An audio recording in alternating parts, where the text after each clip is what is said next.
minds, it kind of came from the thought of like when the mixtape phenomenon was really happening. You know, everybody was coming out with mixtape. You know, MCs, you know, producers, DJ, whatever.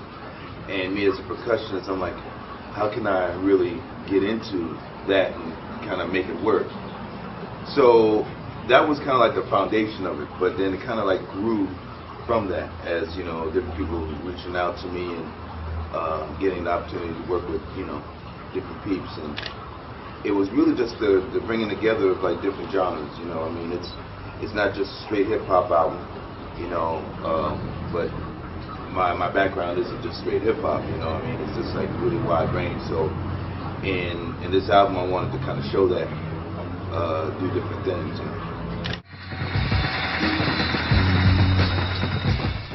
This project was 3 years in the making. You know, I started in 2005, you know, really going in the studio and laying it down. You know, I've been talking about doing a solo album for the longest amount of time, but it really started to, you know, grow 3 years ago. It was incredible because, I mean, being able to meet and be mentored by some like the jazz innovators, you know, is incredible.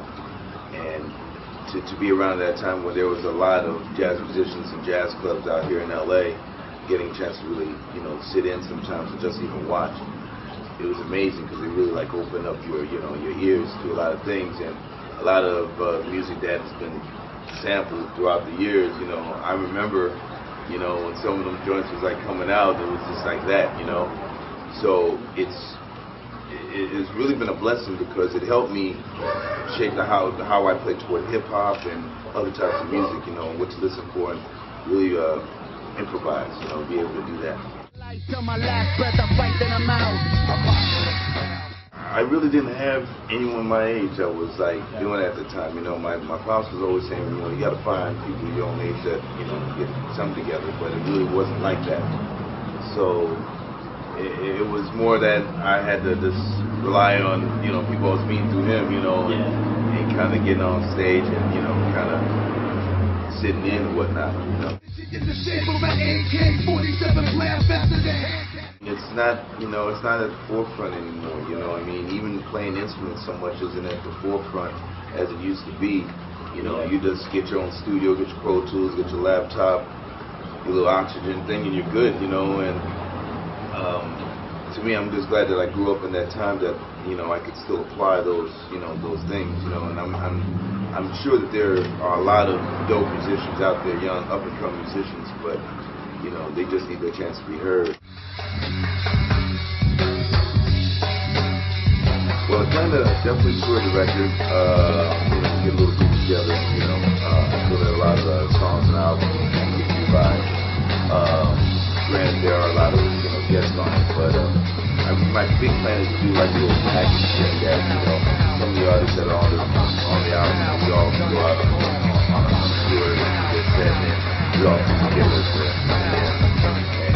stuff. So definitely have big plans, you know, for 09 to do some stuff.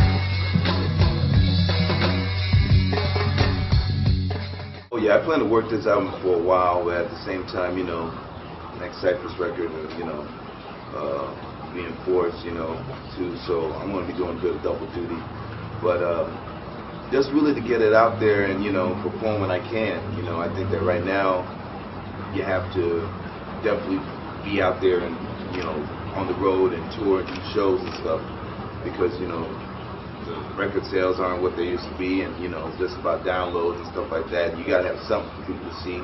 So even if they put it on YouTube or show or whatever, it's there. So you got to do that. So I really plan to do that. I'm looking forward to that because it's been a long time since it's been like my own thing and doing shows. I got blessed to have like people like Thurston Howell, Third, Tony Touch, Ill Bill, Sick Jackin, Be Real. Some underground cats, you know, that, you know, are bubbling on the radio, like, you know, Minus P, out there, dope ass producer, Demigods, you know, Mellow Man, Ace, I have, you know, him on the track. I just kind of like went from a pool of friends and like, you know, seeing, you know, who was down to kind of get down with me. And, you know, it kind of worked out, you know, and have some people from Latin, you know, genre like Toy Selector, he was a DJ with Control Machete. They were very influenced with Cypress and everything, so it was cool to kind of bring that into the game as well. So, you know, different flavors.